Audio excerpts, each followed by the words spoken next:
ನಮ್ಮೂರಲ್ಲಿ ಈಗ ನೀವು ಯಾರ ಮನೆಗೆ ಹೋದ್ರೂ ಇದೇ ಇರುತ್ತೆ. Day 3 of fitness vlog. ಈ ಬ್ಲೂಬೆರಿ ಬಾರಿ ಒಳ್ಳೆದು, ಸಖತ್ ಟೇಸ್ಟು ಕೂಡ ಹೌದು. ಬೇಜಾರಂದ್ರೆ ಒಂದು ಹಿಡಿನೂ ಇರಲ್ಲ, ಅಷ್ಟಕ್ಕೆ 300-400 ರೂಪಾಯಿ ಅಂತಾರೆ. ಬ್ಲೂಬೆರಿ ಸ್ಮೂತಿ ಕುಡ್ಕೊಂಡು ಜಿಮ್ಮಿಗೆ ಹೊರಟೆ, ಬಟ್ ಯಾವ ವಿಡಿಯೋನು ತಗೊಳಕ್ಕಾಗ್ಲಿಲ್ಲ, ಬಿಕಾಸ್ ಆಫೀಸಿಗೆ ಸಿಕ್ಕಾಪಟ್ಟೆ ಟೈಮ್ ಆಗ್ಬಿಟ್ಟಿತ್ತು.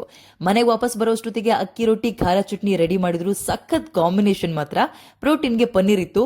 ಆಫೀಸ್ಗೆ ಚಿಕ್ಕದಾಗ ಒಂದು ಬಾಕ್ಸ್ ರೆಡಿ ಮಾಡ್ಕೋಬೇಕಲ್ಲ, ಅದೇ ಒಂದು ಬೌಲ್ ಪಪಾಯ ಜೊತೆಗೆ ನೆಲ್ಲಿಕಾಯಿ ಜ್ಯೂಸ್ ತಗೊಂಡು ಹೊರಟೆ. ಆಫೀಸಿಗೆ ರೆಡಿಯಾಗಿ ನ್ಯೂಸಿಗೆ ನಿಂತ್ಕೊಂಡಾಗ ಏನಪ್ಪಾ ಧರ್ಮಸ್ಥಳ ನ್ಯೂಸ್ ದಿನಕ್ಕೊಂದೊಂದು ಆಗ್ತಾ ಇದೆಯಲ್ಲ ಅನ್ಕೊಂಡೆ. ಆಮೇಲೆ ಇನ್ನೊಂದು ತುಂಬಾ ದಿನ ಗ್ಯಾಪ್ ಕೊಟ್ಟಿದೆ ವರ್ಕೌಟ್ಗೆ, ಅದು ನ್ಯೂಸ್ ಬ್ಲೇಸರ್ ಅಲ್ಲಿ ಗೊತ್ತಾಗ್ತಾ ಆಯ್ತು. ಆಫೀಸಿಂದ ಮನೆಗೆ ಹೋಗ್ಬೇಕಾದ್ರೆ ತರಕಾರಿ ಆಂಟಿ ಇವತ್ತು ಕಳಲೆ ಇದೆ ಕಣಪ್ಪ ಅಂದ್ಬಿಡೋದಾ. ಯಪ್ಪ ಏನ್ ಖುಷಿ ಅಂತೀರಾ. ನಮ್ ಚಿಕ್ಕಮಗಳೂರು ಮೂಡ್ಗೆರೆ ಕಡೆ ಈ ಟೈಮಲ್ಲಿ ನೀವು ಯಾರ ಮನೆಗೆ ಹೋದ್ರೂ ವಾರದಲ್ಲಿ 1-2 ದಿನ ಕಳಲೆ ಪಲ್ಯ ಇದ್ದೇ ಇರುತ್ತೆ. ತುಂಬಾ ಹೆಲ್ತ್ ಬೆನಿಫಿಟ್ಸ್ ಇದೆ ಮಾತ್ರ. ಇನ್ನೊಂದ್ ದಿನ ಹೇಳ್ತೀನಿ ಅದನ್ನ. ಮನೆಗೆ ಬಂದು ಊಟ ಮುಗಿಸ್ದೆ, ಸ್ಪೆಷಲ್ ಏನಿರ್ಲಿಲ್ಲ, ಅದೇ ಅನ್ನ ಸಾಂಬಾರ್ ಅಷ್ಟೇ. ಬಟ್ ನೈಟ್ ಮಾತ್ರ ಸಖತ್ ಫೇವ್ರೆಟ್. ಮಧ್ಯಾಹ್ನ ತಂದಿದ್ ಕಳಲೆ ಪಲ್ಯ ಮಾಡಿ ಅಕ್ಕಿ ರೊಟ್ಟಿ ಹಾಕಿದ್ರು ನಮ್ಮಮ್ಮ.